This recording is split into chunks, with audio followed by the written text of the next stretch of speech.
I've had the most successful reading month that I've ever had in my life. In March, I read a total of 13 books, which is crazy, but I also do listen to a lot of audiobooks. But of the 13 that I read this month, 5 of them were romance, 6 of them were mystery/thriller. I had 1 romantasy and 1 memoir. I think I'll go ahead and start off this video with a bang and also end off with a bang. I had 2 5-star reads this month, and one being one of the most popular book series right now, which is none other than Fourth Wing by Rebecca Yarros. I actually wound up reading this for a fun little reading vlog that I did, and considering how thick this book is, I absolutely flew through it. In this book, we follow Violet as she goes into the Writer's Quadrant after training her entire life to go into the Scribe Quadrant, which means she will have to learn how to fight, ride dragons, do all these kind of physical things that she never thought that she would be doing. This is probably one of the most hyped up book series at the moment, and I gotta say that it is definitely worth the hype. I quite literally ordered book 2 and already got book 3.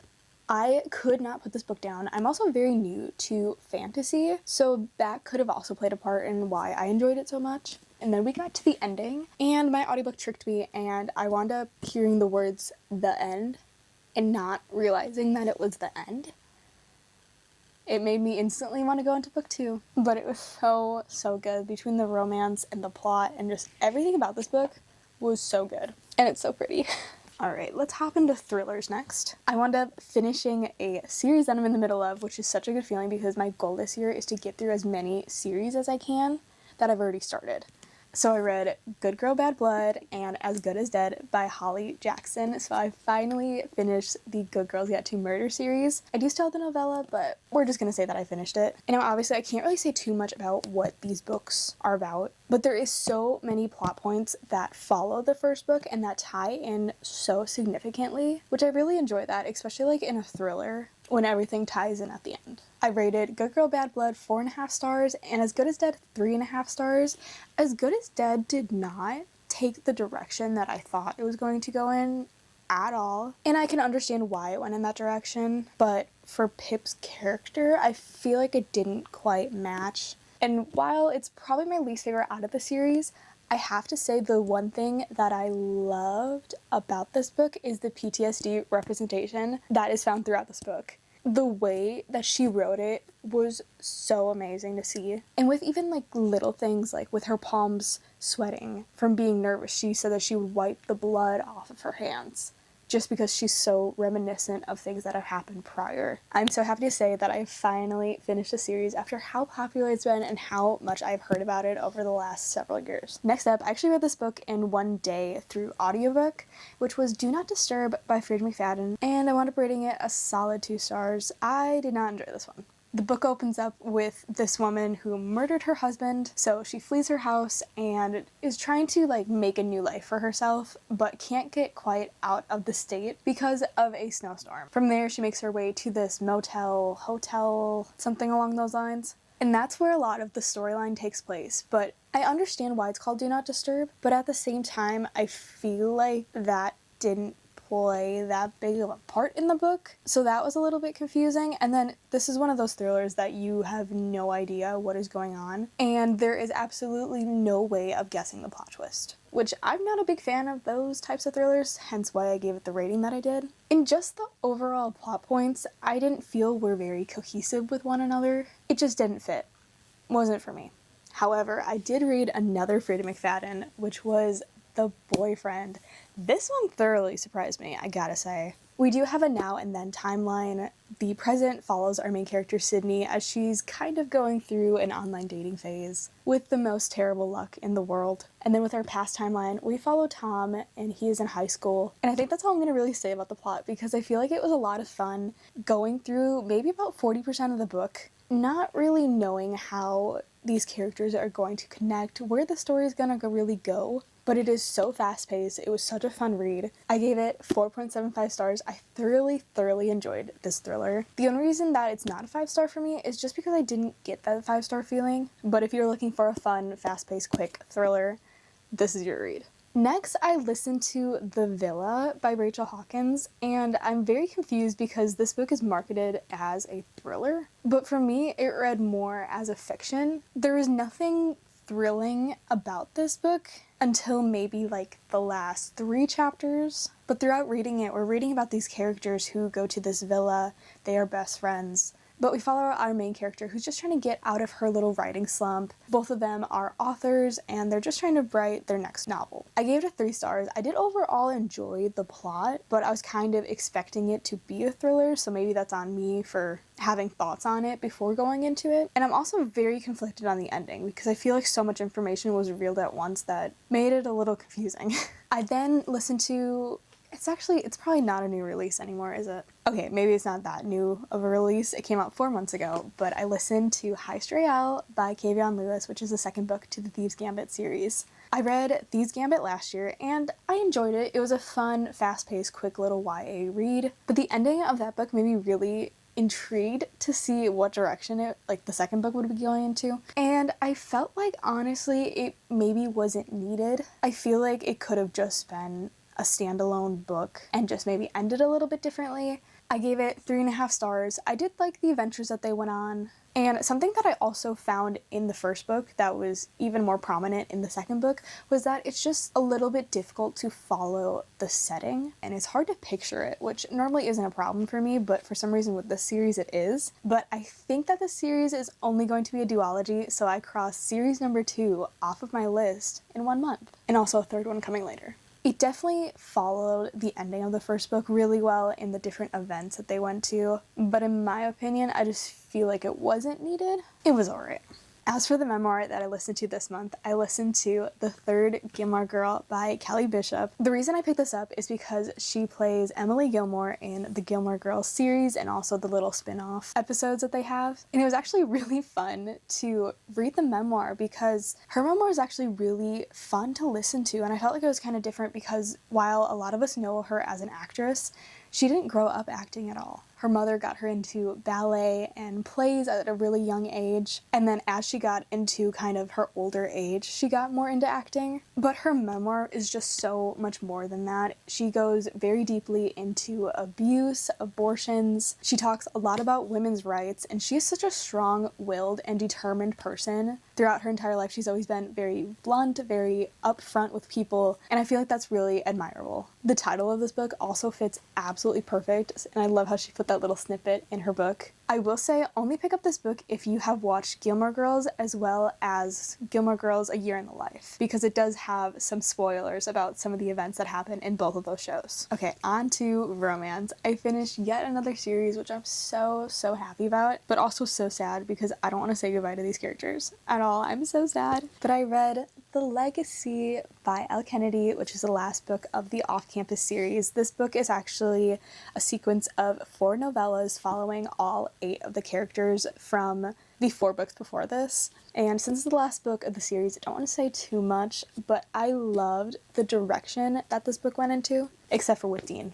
I'm sorry, but I still hate Dean. This book in particular made me hate him even more than I already did, which I did not think that was possible. It's possible.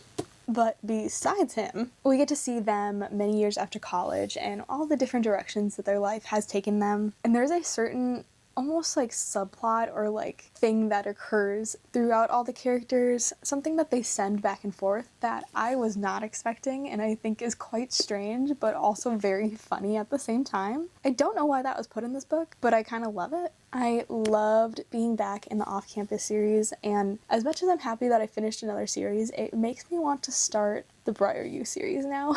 So we shall see. I gave this one 4.5 stars. It was such a good read. Oh, and then we have this book.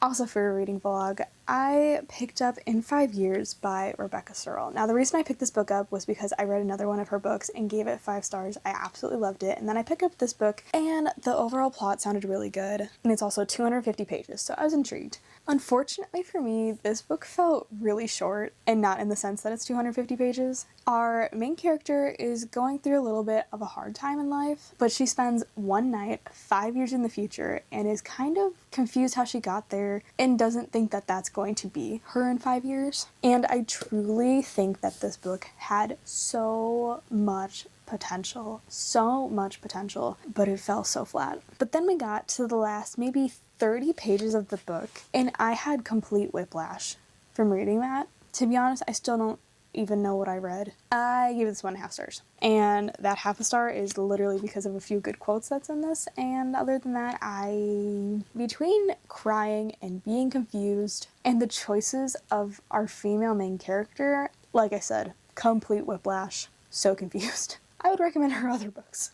Next book, this has been on my TBR for the longest time, and it is Red String Theory by Lauren Kung Jensen. So I started this in summer, but I wound up putting it down just because the first half of this book does take place in winter, so I wanted to read it while there was snow on the ground and not 90 degrees outside. I gave this book 4.25 stars. It was so good. Our main character, Rooney, loves love and art and fate and really believes in the Chinese legend that you are always connected through a string to your soulmate. This book is very fate heavy, so if that's not your thing, this book is probably not for you. Just the amount of hard-hitting quotes that this book has, I can't even begin to explain. I had such a fun time reading this, and also the cover is probably one of the most beautiful covers that I own. And I feel like it's so much more than a romance too. We also get different scenes at JPL, which is Jet Propulsion Laboratories, which for me, as someone as a kid who loved science, that was so much fun. And the way that it all tied into was so cute. I love this one. This one was so much fun. Next book I kind of picked up on a complete whim. I have never heard of it, never seen anything about it, never heard anybody talk about it, and it was Maybe in Another Life by Taylor Jenkins Reid. I gave this one 3.5 stars. It was nothing that completely blew me away or that was like life-changing in any way. The first few chapters of this book started out very like cheesy, like a 12-year-old wrote it, in the sense of like, oh, I'm gonna get my life together, everything's going to be great, I'm moving back to my hometown and I'm really gonna start living life to the fullest and everything is going to be sunshine and rainbows. So that I didn't like, but then I feel like the writing style shifted a little bit once we got to the main plot point, which was basically when our main character needs to decide whether or not she wants to go home and be with her old high school boyfriend, or if she just wants to go home with her best friend and leave the night there. And from that point, we kind of get a split plot throughout the rest of the book, following her if she were to make decision 1 or decision 2. And we kind of see all of the pros and cons of her choosing those decisions. And I feel like I haven't really read a book like that. And it was very fun to follow. But I definitely think my favorite part of this book was just the ending. It was a very feel-good ending, knowing that no matter what decision you make in your life, you're always going to be making all of these smaller decisions that's going to make up everything that happens to you. And no matter what happens, what you decide, or what you choose, your life is always going to work out. And things are going to be exactly how they're meant to be. Overall, not a bad read. And then we get to another Taylor Jenkins Reid book. And let me tell you, this one broke me. As you can see, I tabbed this one and I could have probably tabbed more of this, and it is One True Loves. Let me just read you the first line of this book, shall we? I'm finishing up dinner with my family and my fiance when my husband calls. I'm sorry, what? Say that again? So instead of chapters, this book is set up more in like different sections going through our main character Emma's life. We first get Emma with her high school sweetheart, Jesse. They get married, they plan to have kids and have this big, great life. And then on their first wedding anniversary, Jesse's on assignment in the Altuan Islands, Alaska, when his helicopter goes missing over the Pacific. Just like that, Jesse is gone forever. So then after many years, Emma moves on, runs into an old friend named Sam, and they wind up getting engaged. And that is when Jesse is found to be not dead, which that in itself, talk about traumatic.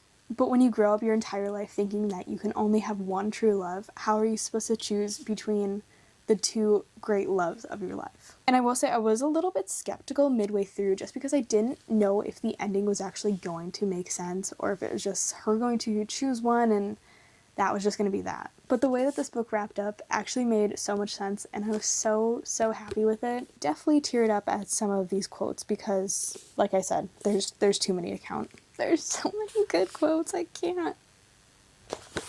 Okay, I need to not read that right now and not cry. Again, if I haven't said already, this is 1000% a 5-star book. Just even thinking about everything that happens is making me...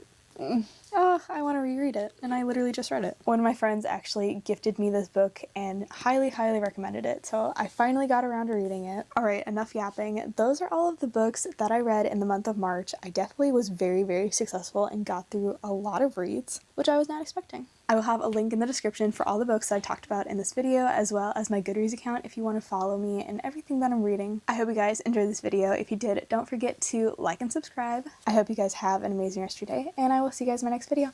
Bye guys.